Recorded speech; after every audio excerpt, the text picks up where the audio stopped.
Mga kautang, may bagong nakita na naman akong utangan no, sikat ito dahil sobrang ganda talaga ng advertisement nila sa Facebook, sa YouTube na nagpapautang ng 1,500 to 50,000 pesos.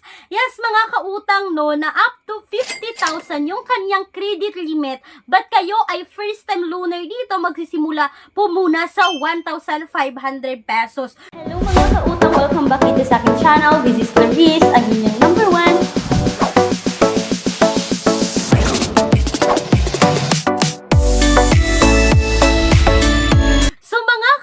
Sabi kasi dito sa kanilang advertisement is pwede rong bayaran ng 120 days installment. At yan yung susuriin natin for today's video. Hayaan nyo muna ako mga kautang na subukan itong application na to. Magbibigay ako ng update sa inyo kung dapat nyo nga rin bang utangan dahil makikita po ito sa Google Play Store or sa App Store mga kautang. So ibig sabihin kailangan nyo i-install, kailangan nyo i-download. So kung ayaw nyo mag-install, ayaw nyo mag-download kasi nga magbibigay kayo ng permission na ma-access yung phones yung mga kautang. May mga alternatives tayo no, na apply direct website, hindi kailangan i-install, hindi kailangan i-download mga kautang, hindi nang a-access ng phone at hindi pa auto-reject dahil tatawagan ka muna for loan evaluation.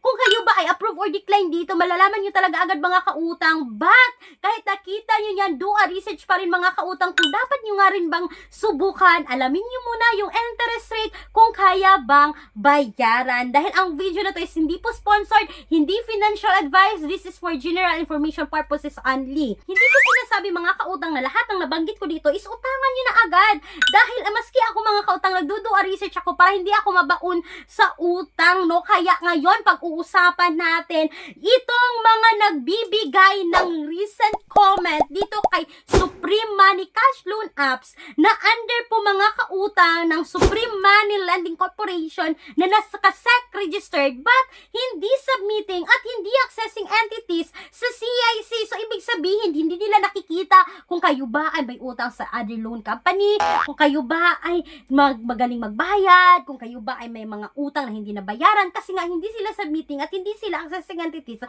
CIC. So, hindi nila tinitingnan yung mga credit record natin mga kautang. So, kung hindi ibig sabihin na naka-SEC register ay okay ng utangan dahil ang sabi ng isang commenter noong April 12, 2025, no, this month and this year lang yan mga kautang, sabi niya, I don't like this app. What? I make loan 1,500 but this send me 930. What the heck? Sabi pa niya, that's too much service fee. I don't want to use this app anymore. So mga kautang, hindi pala maganda kasi in 1,500, 930 lang. At ang pinaka-worst dito mga kautang, no, sabi ng isang commenter na ang 1,500 dito, no, na 930 yung ma-receive, ay babayaran mo sa loob ng 7 days.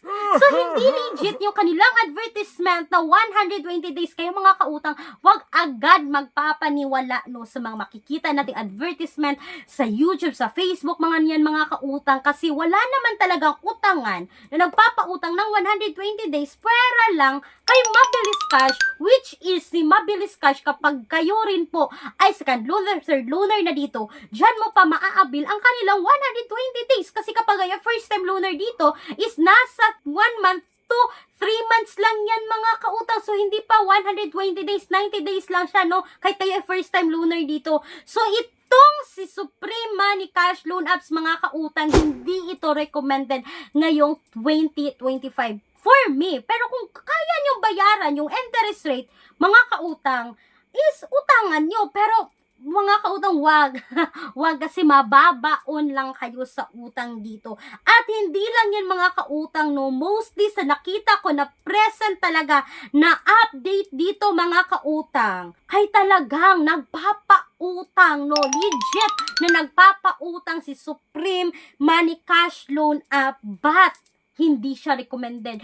Kahit na 1,500 yung offer nila dito mga kautang, may mga alternatives naman tayo no, na nag-o-offer din naman ng 3,500 sa unang hiram na 0% interest, kagaya lamang ng Online Loans Pilipinas na 10 days babayaran, or kagaya lamang kay Digido mga kautang, no, na unang hiram ko dito is 3,000 agad, babayaran mo ng 7 days or 14 days mga kautang na may mababang interest. So mga kautang, ang dami nating mga alternatives na pwede nating subukan. So wag basta-basta uutang, lalong-lalo na kung ganito naman kalaki yung mga interest rate.